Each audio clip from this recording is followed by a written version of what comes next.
بسم اللہ الرحمن الرحیم۔ شروع کرتا ہوں اللہ کے پاک نام سے جو بہت بڑا مہربان نہایت رحم والا ہے۔ دوستوں، بہنوں، بھائیوں، بزرگوں، غزوات النبی صلی اللہ علیہ وسلم کے غزوہ احزاب کی ہم قسط نمبر 3 میں آپ کو خوش آمدید کہتے ہیں۔ دوستوں، بہنوں، بھائیوں، بزرگوں، حضرت عبداللہ نے بیان کیا ہے کہ میں جوانوں سے نہیں ڈرا کرتا تھا،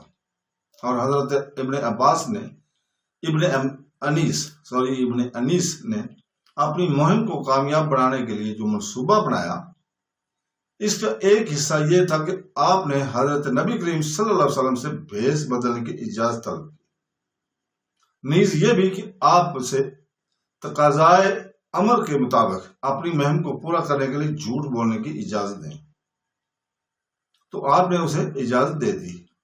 اور محارب دشمن پر حملہ کرنے اور اسے دھوکہ دینے کے لیے جھوٹ بولنا اسلام میں مباح ہے۔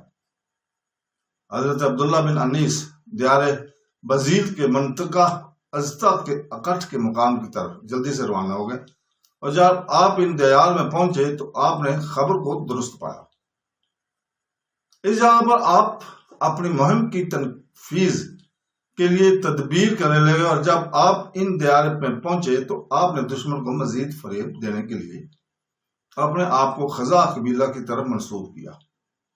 اور آپ مسلسل موقع کی طاق میں رہے، حتیٰ کہ آپ نے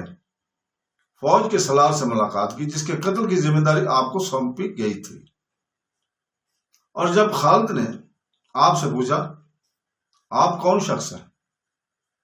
تو آپ نے جواب دیا میں خزاع کا ایک شخص ہوں، میں نے سنا ہے کہ آپ محمد صلی اللہ علیہ وسلم کے لیے اکٹھ کر رہے ہیں، تو میں آپ کے پاس آیا ہوں تاکہ آپ کے ساتھ ہو جاؤں۔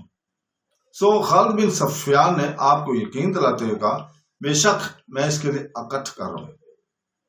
اور اس نے اپنی فوج کے ساتھ آپ کے انضمام کو خوش آمدید کہا۔ اور حضرت ابن انیس نے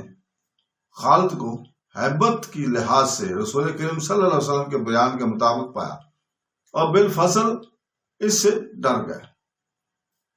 اور حضرت عبداللہ بن انیس نے اس شخص کی ہیبت اور اس کی شخصی قوت کو متعلق بیان کیا ہے کہ میں نے اسے رسول پاک صلی اللہ علیہ وسلم کی صفت کے مطابق پہچان لیا، اور میں اس سے ڈر گیا، اور میں نے اپنے آپ کو خوف سے عرق آلود دیکھا، اور میں نے کہا اے اللہ، اور اس کے رسول نے سچ فرمایا۔ اور جب خالد بن سفیان حضرت عبداللہ بن انیس سے مطمئن ہو گیا تو آپ اس کے ساتھ ساتھ چلنے لگے اور اس سے باتیں کرنے لگے جنہیں اس نے شیرین خیال کیا، اور آپ اس کے نزدیک ہو گیا، حتیٰ کہ اکٹھ کے مقام سے دور اس کے ساتھ اکیلے رہ گئے۔ اور جب اس کے صحاب میں سے اس کے خاص محافظوں نے اسے چھوڑ دیا اور وہ اکیلا رہ گیا، تو حضرت عبداللہ بن انیس نے اس پر حملہ کر دیا اور اسے اپنی تلوار مارنے میں سبقت کی، جس سے نے اسی وقت اس کی زندگی کا خاتمہ کر دیا تھا۔ پھر آپ مدینہ کو واپس لوٹ آئے تاکہ ہزلی سالار کے اصحاب اس کے قاتل ابن انیس کے متعلق اطلاع نہ پا سکے۔ آپ پہاڑ کی ایک غار میں چھپ گئے، اور ہزلیوں نے حضرت ابن انیس کی تلاش میں بڑی کوششیں کی، لیکن وہ آپ کے متعلق اطلاع پانے میں ناکام ہو گئے۔ حضرت عبداللہ بن انیس سالار خالد بن سفیان کے قتل کے واقعہ کے بیان کرتے ہوئے کہتے ہیں کہ میں جب لوگ پر سکون ہو گئے اور سو گئے تو میں نے افرت میں اس پر حملہ کر کے اسے قتل کر دیا،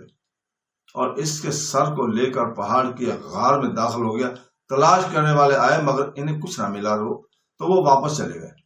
پھر میں باہر نکلا، میں رات کو چلتا تھا اور دن کو چھپ رہتا تھا، حتیٰ کہ میں مدینہ پہنچ گیا، اور میں نے رسول پاک صلی اللہ علیہ وسلم کو مسجد میں دیکھا، اور جب آپ نے مجھے دیکھا تو فرمایا مطلوب میں کامیاب ہو گئے ہو۔ میں نے کہا یا رسول اللہ، آپ مطلوب میں کامیاب ہو گئے، اور میں نے اس کے سر کو آپ کے سامنے رکھ دیا اور اپنا واقعہ آپ کو بتایا، اور اس کارروائی میں 18 دن میرے صرف ہوئے تھے۔ اور اس کارروائی سے ذہنی فدائی نے مسلمانوں پر ان قبائل کی تعذیب کے لیے مکمل فوجی حملہ کرنے کی مشقت ڈال دی، اور اپنے سردار اور سالار کے قتل ہونے سے قبائل ہزیل کے عزائم کمزور ہو گئے تھے، اور ان کی جمع شدہ فوجیں منتشر ہو گئیں۔ کیونکہ انہوں نے دیکھا کہ مسلمانوں کے ساتھ جنگ کرنے میں کوئی فائدہ نہیں، اور اس طرح بہادر فدائی حضرت عبداللہ بن انیس پوری فوج کے قیام کام بن گئے۔ اور ماہ سفر 4 عیسوی میں جب احد کی خوفناک سرنگونی پر 45 دن بھی نہیں گزرے تھے، اسلامی پڑاؤ پر ایک خوفناک اور دردناک مصیبت نازل ہوئی تھی، جس میں مسلمانوں نے اس تعداد میں اپنے جوان کھوئے جس تعداد میں غزوہ احد میں کھوئے تھے۔ بس حضرت محمد صلی اللہ علیہ وسلم کے بہترین اصحاب میں سے 70 آدمیوں کے دیار نجد میں قتل کر دیا گیا۔ اور اس کی تفصیل یہ ہے کہ بنی عامر کا ایک سردار جو مشہور سوار ابو برار عامر بن مالک بن جعفر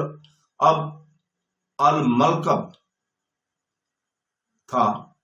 رسول پاک صلی اللہ علیہ وسلم کے پاس آیا تو حضور نے اس پر سلام پیش کیا تو وہ مسلمان نہ ہوا، لیکن وہ اسلام سے دور نہ ہوا، اور وہ یوں کہ اس نے حضرت نبی کریم صلی اللہ علیہ وسلم کے حضور تجویز پیش کی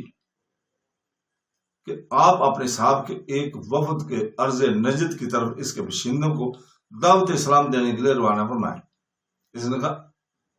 اے محمد صلی اللہ علیہ وسلم، اگر آپ اپنے صاحب میں سے کچھ آدمیوں کو اہل نجد کی طرف روانہ فرمائیں تو وہ انہیں آپ کے امر کی طرف دعوت دیں۔ رسول پاک صلی اللہ علیہ وسلم کو یہ خیال پسند آیا، مگر آپ نے اہل نجد کی غداری کے خوف کا بھی اظہار کیا اور کہا، میں ان کے بارے میں اہل نجد سے خائف ہوں۔ بس ملحب الناستہ نے اپنے اس استعداد کا بھی اظہار کیا کہ وفد نبوی اس کی امان اور ذمہ داری میرے۔ اس نے کہا، میں ان کو پناہ دینے والا ہوں، آپ انہیں بھیجیے اور وہ لوگوں کو آپ کے امر کی طرف دعوت دیں۔ بس رسول کریم صلی اللہ علیہ وسلم نے اپنے اصحاب اور خاص طور پر انصار سے ایک وفد تشکیل دیا، اور وہ سب کے سب نوجوان تھے، اور ان کے رئیس المرزر بن عمرو انصاری تھے۔ اور دکھ کی وہ بات ہے جس نے اسلامی پڑاؤ کا نقصان عظیم حد تک پہنچ گیا ہے کہ یہ ہے کہ یہ دعوتی وفد محمد صلی اللہ علیہ وسلم کے مخلص اصحاب اور ان کے بہترین دانش مندوں پر مشتمل تھا، اور وہ انہیں قرار کہتے تھے کیونکہ وہ اپنی قوم کے درمیان اپنے عسکری امتیاز کے علاوہ دانش مندی سے بھی ممتاز تھے۔ اور قارئین کے لیے یہ سمجھنا کافی ہے، سامعین کے لیے، کہ اس وفد کے جوان اس مشہور بہادر جنگجو الحارث بن السیطہ کی سطح کے تھے، جو ان یکتا لوگوں میں سے ایک تھا جو احد کے روز ثابت قدم رہے تھے، اور انہوں نے رسول پاک صلی اللہ علیہ وسلم کا جب کہ مسلمان سرنگونی کے بعد آپ کو چھوڑ کر بھاگ گئے تھے شاندار دفاع کیا تھا۔ اور یہ دانش مند بہادر ہیرو بھی انقرا میں شامل تھا جو دیار نجد میں موت سے دوچار ہوئے۔ اس مسالاتی دفت کے وفد نے حرکت کی اور بنی عامر کے سردار عامر بن مالک کی ایمان میں مدینہ کو چھوڑ دیا، اور تباً یہ وفد جنگ کے لیے تیار نہ تھا کیونکہ وہ قبائل کو دعوت اسلام دینے آیا تھا، اور اسے یقین تھا کہ اسے اپنی مساواتی مہم میں جو ان کے سپرد کی گئی تھی جنگ سے واسطہ نہیں پڑے گا، خصوصاً اس لیے بھی کہ وہ بنی عامر کے ایک سردار کی امان میں تھے۔ تو دوستو یہیں پہ رکتے ہیں، کل انشاءاللہ تعالی 4 نمبر قسط آپ کے سامنے بیان کی جائے گی۔ اللہ حافظ۔